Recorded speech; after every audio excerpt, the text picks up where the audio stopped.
With just a few days to go before polls open in the Democratic Republic of Congo, the African nation is getting ready for its first election in 40 years.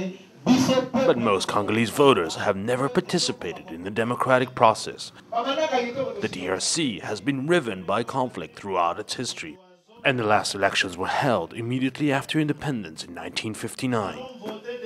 UNDP and its partners have undertaken a solid civic education program including plays, music, and classes, a crucial component in preparing citizens for elections. Although selected activities have been scaled down due to a shortfall of $46 million in funding, many activities around the capital Kinshasa continue.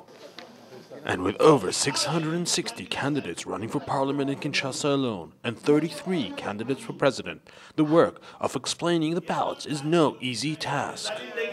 In the neighborhood of Lumba, an official from the Independent Electoral Committee explains how to fill in the ballot papers and how to cast your vote.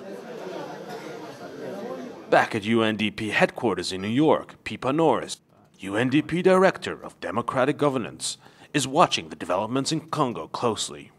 She says that many elements are needed to make a transition to democracy. There are always risks with elections.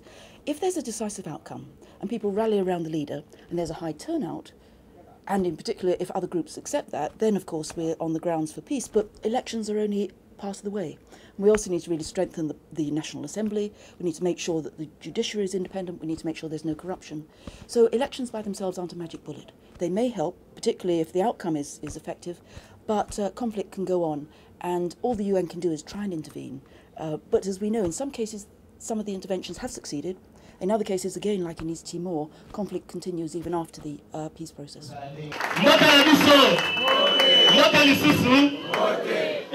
Although there are still many pitfalls for Congo to overcome, the first steps on a road to a better future may now be starting.